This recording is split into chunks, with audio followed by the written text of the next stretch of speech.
પરમ પદની પ્રાપ્તિ, ફળનો ત્યાગ અને પછી દુઃખોથી મુક્તિ.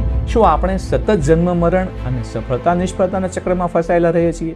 શ્રી કૃષ્ણનો આ શ્લોક આપણને સમજાવે છે કે જ્યારે બુદ્ધિમાન મનુષ્યો કર્મફળનો ત્યાગ કરે છે ત્યારે તેઓ તમામ બંધનોમાંથી મુક્ત થઈને પરમ શાંતિને પ્રાપ્ત કરે છે. અધ્યાય 2 નો શ્લોક 51 નિષ્કામ કર્મયોગનું અંતિમ પરિણામ દર્શાવે છે. જે મનુષ્યો પોતાની બુદ્ધિને સમત્વમાં સ્થિર કરે છે અને કર્મથી ઉત્પન્ન થનારા ફળોની આશા છોડી દે છે તેઓ સંસારના જન્મ મરણના બંધનમાંથી છૂટીને એવા સ્થાન યાની કે પરમ પદને પામે છે જ્યાં કોઈ દુઃખ નથી. શ્લોક છે કર્મજં બુદ્ધિયુક્તા હિ ફલં ત્યક્ત્વા મનીષિણઃ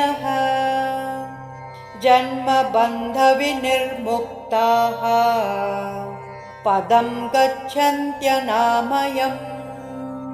શ્રી કૃષ્ણ કહે છે કારણ કે સમત્વ બુદ્ધિથી યુક્ત જ્ઞાની મનુષ્યો કર્મોથી ઉત્પન્ન થનારા ફળનો ત્યાગ કરીને જન્મરૂપી બંધનમાંથી મુક્ત થઈ જાય છે એને દુઃખ રહિત પરમ પદને પ્રાપ્ત થાય છે. વ્યવસાય અને વ્યવહારની 3 મુખ્ય શિખામણ છે આની અંદર. 1.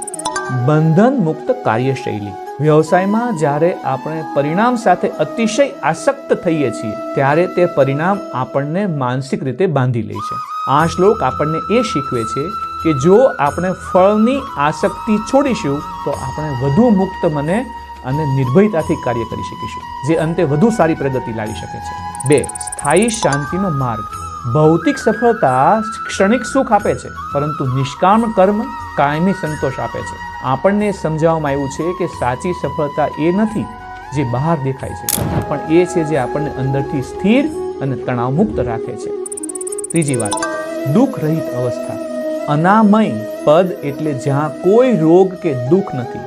વ્યવહારમાં જ્યારે આપણી બુદ્ધિ ફળના લોભથી ઉપર ઉઠે છે ત્યારે નિષ્ફળતા આપણને તોડી શકતી નથી અને સફળતા આપણને અભિમાની બનાવી શકતી નથી. આ માનસિક અવસ્થા જ આપણને દરેક પરિસ્થિતિમાં વિજેતા બનાવે છે. શું આપણે કામના દબાણ અને ચિંતામાંથી મુક્ત થઈને પરમ સંતોષ પામવા તૈયાર છીએ? જો હા, તો આપણે આંતરિક મુક્તિનો માર્ગ અપનાવવા માંગતા હોઈએ તો કમેન્ટમાં મુક્તિ એવું લખી શકો છો. જ્યારે આપણી બુદ્ધિ મોહના દલદલને પાર કરી જશે ત્યારે આપણને કેવો અનુભવ થશે એ જાણવા માટે નેક્સ્ટ એવું તમે લખી શકો છો અને જોડાયેલા રહી શકો છો.